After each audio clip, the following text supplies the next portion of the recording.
Amigos, me da muchísimo gusto porque hoy tenemos a una invitada que aprecio mucho que esté aquí. De hecho, ya habíamos tenido en alguna vez contacto con México Unido contra la Delincuencia.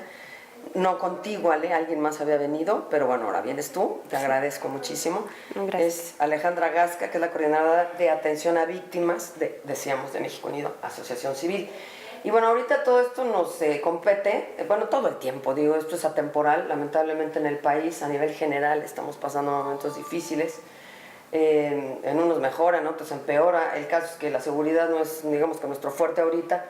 Y por el otro lado, pues lo que ha pasado en el asunto del metro, ¿no? Estas estaciones donde estas chicas, que son básicamente jovencitas entre 18 y 25, que traen mochila, que estudian y que además, yo siempre lo digo, el factor distracción.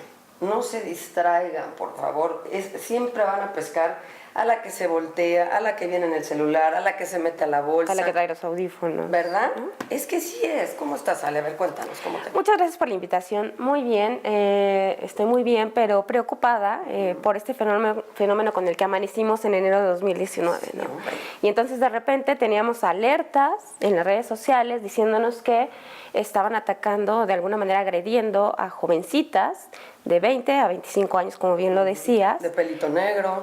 Sí, con unas características muy especiales. Son mujeres con cabello largo, negro, tez morena, clara, delgadas y jovencitas. Y distraídas. Sí, además son personas que están o dentro del metro o en los alrededores del metro, que se encuentran o revisando el celular o con audífonos, es decir, no poniendo atención a lo que pasa a su alrededor. Tienes que andar en las vivas. Yo tengo una joven que trabaja conmigo, que es mi asistente, y le digo, Viris, verdaderamente tú tienes que salir a la calle pensando que estás en una jungla. Más vale estar a las vivas, porque obviamente la gente se va a ir con la que va distraída, ¿no? O el típico que te metes al coche y antes de ponerle el seguro ya estás volteándote a ver la bolsa. No, o sea, no, hay cosas que se pueden hacer. Pero bueno, ¿qué ha pasado con esto? A ver, ya hay un perfil, entiendo, de un personaje, que si pelón, que si traía un tatuaje aquí en la garganta, ¿no? Que era como un treintón. Mira, sí es importante aclarar que, por lo que decías hace un momento, sí hay que estar muy alerta, no generar pánico. Sí, no. Eso sí es importante porque Claro. tenemos que tomar en cuenta que este hecho ya venía sucediendo de años atrás. Les voy a contar unos datos, por ejemplo. Por favor.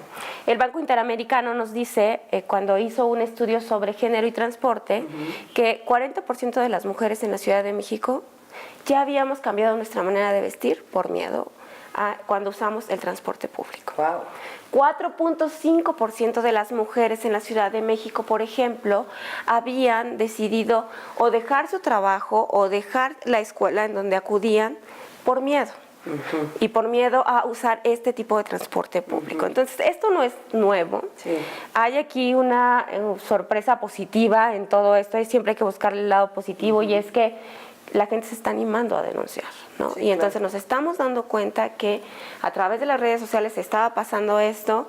Exigimos a las autoridades, porque ya era de manera repetitiva, ya tenemos 15 carpetas de investigación, tenemos porque, digo, el tema de las víctimas es un tema que nos tiene que competir a todos. Sin duda. O sea, es importante para todos. Todos tienen hermana, todos tienen prima, todos tienen madre, todos tienen hija, todos tenemos familia, ¿no? Sí, por supuesto. Y entonces hay 15 carpetas de investigación a partir de esta alerta que surgió a partir de las redes sociales, que tampoco es nueva.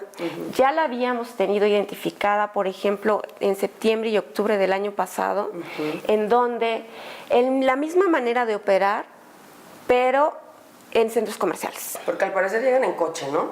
Porque ahí es donde se las quieren llevar. Y que no usan, básicamente es violencia verbal y psicológica, y física, porque no llevaban armas, ¿no? Es lo que la mayoría de las chavas dicen. Lo que pasa es esto, si estás afuera del metro, lo que han referido las víctimas es, y entonces yo iba caminando distraída porque estaba revisando mi celular o llevaba mis audífonos y noté que una persona me venía siguiendo. Entonces, fui caminando, la persona se me acercó, me tomó por la fuerza y entonces me amenazó.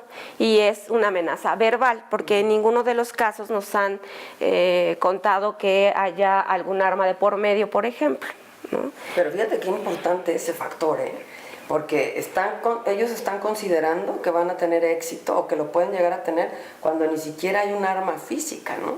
porque te amedrentan, porque te asustan, porque estás joven. Y además son en estaciones que yo analizaba, son las que están como lejanas a donde hay más gente, ¿no? O sea, no pasa, por ejemplo, no sé, en el metro aquí de Polanco o en el metro de... Pasa en estaciones que están como más alejadas. Y los horarios en los que pasa. Claro, entonces 5 y 10 de la noche. Eso también es importante, son los horarios. Sí. Lunes, miércoles y viernes eran los días. Lunes, miércoles y viernes de 5 de la tarde, o sea, a las 17 horas, a las 10 de la noche. Es importante también aquí tomar en cuenta el tema de que cuando estás dentro del metro también estás distraída.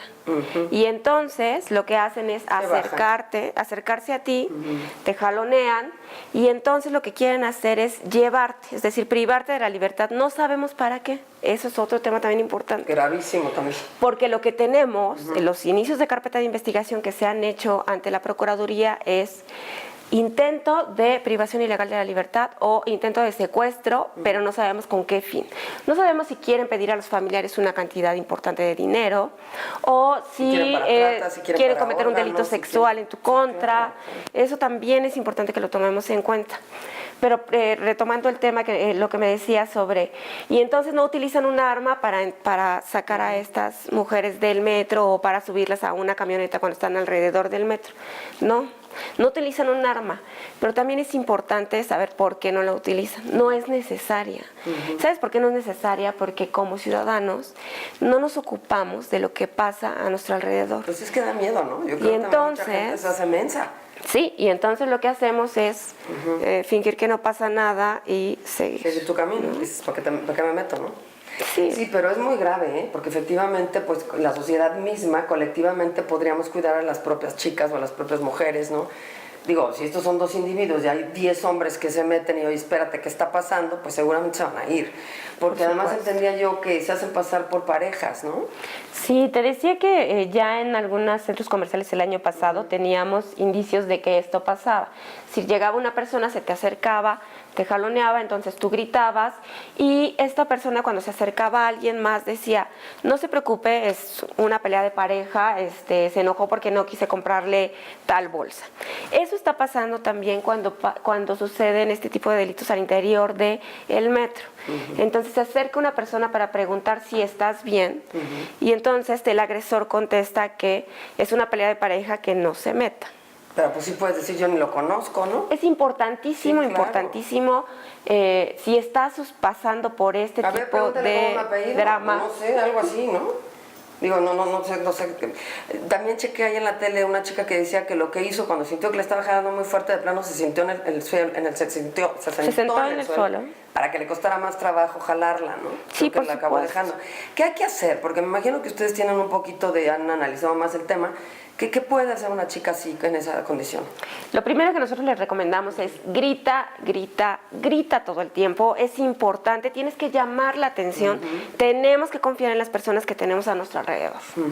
El segundo paso es, haz preguntas inteligentes, es decir, preguntas inteligentes que le llamen la atención a todas las otras personas que tenemos alrededor. Por ejemplo, con firmeza vamos a preguntar, a ver, ¿cuál es mi nombre? Yo no te conozco, dime mi nombre, ¿cuántos años tengo? Eso va a llamar la atención de las personas que están alrededor y tal vez pueda descontrolar al agresor. Claro. Y la tercera es, confía en las personas que tienes alrededor y pide ayuda. Okay.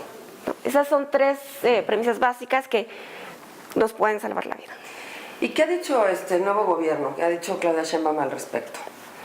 Mira, el nuevo gobierno lo que hizo fue responder con una estrategia.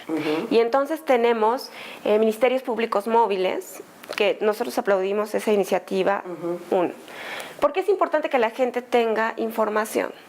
Y entonces ubican 5 ministerios públicos en estaciones estratégicas en el metro, y lo que dicen es, están atendidos por ministerios públicos, por una persona de la Secretaría de Mujeres y por Policía de Investigación.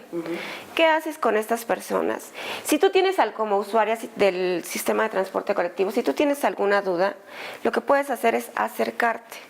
Estas personas lo que hacen es darte información, te orientan, te asesoran, pero además si ya fuiste víctima o sufriste un intento te acercas a ellos, no te inician la carpeta de investigación, pero sí te llevan al lugar en donde vas a iniciarla.